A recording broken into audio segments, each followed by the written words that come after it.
Greetings from Alva. Welcome to this morning's Daily Bible Bite.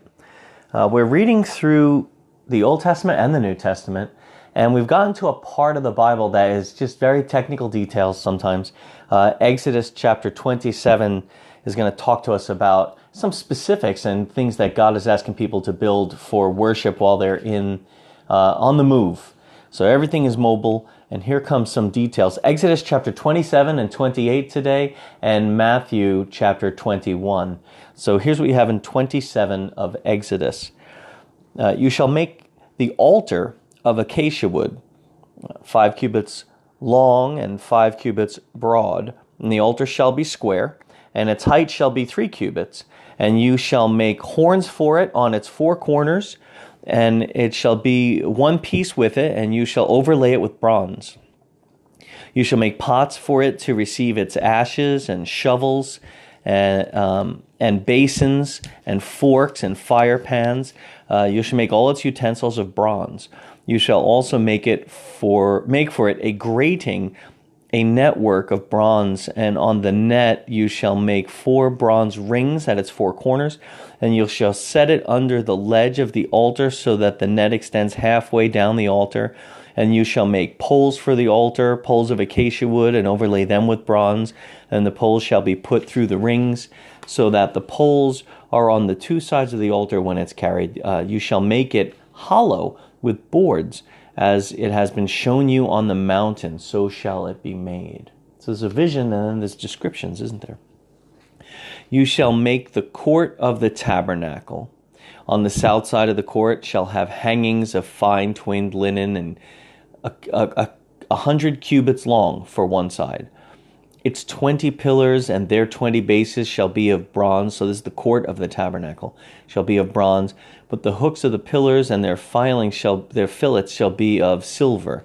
And likewise for its length on the north side there shall be hangings 100 cubits long, its pillars 20 and their bases 20 of bronze. But the hooks of the pillars and their fillets shall be of silver. And for the breadth of the court on the west side there shall be hangings for 50 cubits, with 10 pillars and 10 bases.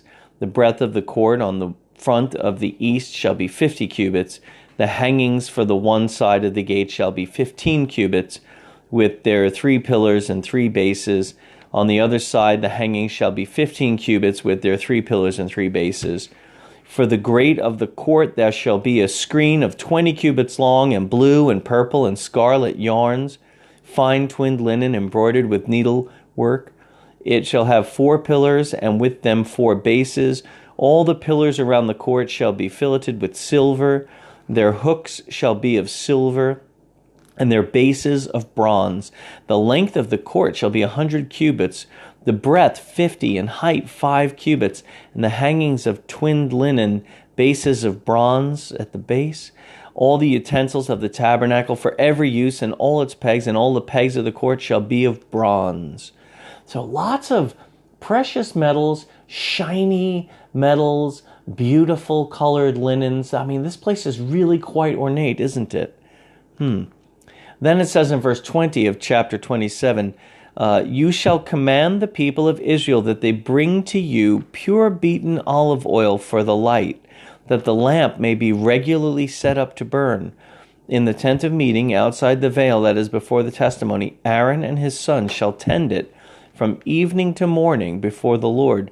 It shall be a statute forever to be observed throughout their generations by the people of Israel. So all this beautiful stuff, but do you know what people to make it go? And that's the end of chapter 27 of Exodus. We'll put another picture up there of that bronze altar and the court so you can get an idea. Then chapter 28, we're looking at something about what the priest will wear. So verse 1 says this: bring near to you Aaron your brother and his sons with him from among the people of Israel to serve me as priests.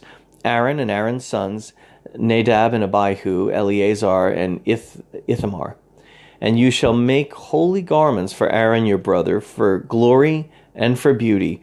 You shall speak to all the skillful, whom I have filled with the spirit of skill, that they may make Aaron's garments to consecrate him for my priesthood.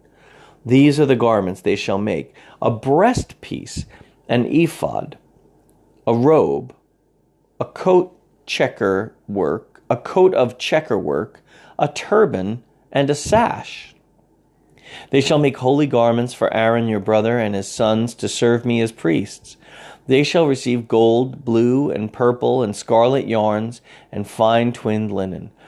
And they shall make an ephod of gold, of blue, and purple, and scarlet yarns, and of fine twinned linen, skillfully worked. It shall have 2 shoulder pieces attached to its 2 edges, so that it may be joined together, and skillfully woven band on it. Then it will be made like it, and be of one piece with it, of gold and blue and purple and scarlet yarns and fine twinned linen. You shall take 2 onyx stones and engrave on them the names of the sons of Israel, 6 of their names on one stone, and the names of the remaining 6 on the other stone, in the order of their birth. As a jeweler engraves signets, so shall you engrave the 2 stones with the names of the sons of Israel. You shall enclose them in settings of gold filigree, and you shall set the 2 stones on the shoulder pieces of the ephod as stones of remembrance for the sons of Israel. And Aaron shall bear their names before the Lord on his 2 shoulders for remembrance. You shall make settings of gold filigree, and 2 chains of pure gold twisted like cords, and you shall attach the corded chains to the settings. You shall make a breastpiece of judgment. In skilled work, in the style of the ephod, you shall make it. Of gold, blue, and purple scarlet yarns, and fine twinned linen you shall make it. It shall be square and doubled a span. Its length and a span is breadth, and as its breadth. You shall set in it 4 rows of stones, a row of sardius, of topaz, carbuncle, shall be the first row. The second row, an emerald, a sapphire, and a diamond. The third row, jacinth, agate, and amethyst. And the fourth row, a beryl, an onyx, and a jasper. They shall be set in gold filigree. Do you notice that it's 3 stones 4 times 12? And there's that number again. There shall be 12 stones with their names according to the names of the sons of Israel. And they shall be like signets, each with engraved the name for the 12 tribes. You shall make for the breastpiece twisted chains like cords of pure gold, and you shall make for the breastpiece 2 rings of gold, and put the 2 rings on the 2 edges of the breastpiece. And you shall put the 2 cords of gold in the 2 rings in the edges of the breastpiece. And the 2 ends of the cords you shall attach to the 2 settings of filigree, and so attach it in front of the shoulder pieces of the ephod. You shall make 2 rings of gold and put them at the 2 ends of the breastpiece and on its inside edge next to the ephod. And you shall make 2 rings of gold and attach them in the front of the lower part of the 2 shoulder pieces of the ephod, at its seam above the skillfully woven band of the ephod. And they shall bind the breastpiece by its rings to the rings of the ephod with a lace of blue, so that it may lie on the skillfully woven band of the ephod, so that the breastpiece cannot come loose from the ephod. So Aaron shall bear the names of the sons of Israel in the breastpiece of judgment on his heart when he goes into the holy place, to bring them to regular remembrance before the Lord. And in the breastpiece of judgment you shall put the Urim and the Thummim, and they shall be on Aaron's heart when he goes before the Lord. Thus Aaron shall bear the judgment of the people of Israel on his heart before the Lord regularly. You shall make the robe of the ephod all of blue. It shall have an opening for the head in the middle of it, with a woven binding around the opening, like the opening in a garment, so that it may not tear. On its hem you shall make pomegranates of blue and purple and scarlet yarns around its hem, with bells of gold between them, a golden bell and a pomegranate, a golden bell and a pomegranate, around the hem of the robe. And it shall be on Aaron when he ministers, and its sound shall be heard when he goes into the holy place before the Lord, and when he comes out, so that he does not die. You shall make a plate of pure gold and engrave on it, like the engraving of a signet, holy to the Lord. And you shall fasten it on the turban by a cord of blue. It shall be at the front of the turban. It shall be on Aaron's forehead, and Aaron shall bear any guilt from the holy things that the people of Israel consecrate as their holy gifts, and it shall regularly be on his forehead, that they may be accepted before the Lord. You shall weave the coat in checker work of fine linen, and you shall make a turban of fine linen, and you shall make a sash embroidered with needlework. For Aaron's sons you shall make coats and sashes and caps, and you shall make them for glory and beauty. You shall put them on Aaron your brother, and on his sons with him, and shall anoint them, and ordain them, and consecrate them, that they may serve me as priests. You shall make for them linen undergarments to cover their naked flesh, and they shall reach from the hips to the thighs. And they shall be on Aaron and on his sons when they go into the tent of meeting, or when they come near the altar to minister in the holy place, lest they bear guilt and die. This shall be a statute forever for him and for his offspring after him. What detail! It may be hard for you to listen. It's hard for me to read, and it can be a slow go when you get through this part. But God gave such detail to these people. I wonder how much and how many sermons you find that people have spoken about the significance of these particular things. And then we'll turn to the New Testament and the Gospel according to Matthew, and we will look at chapter 21. Have I not already read 21? I have.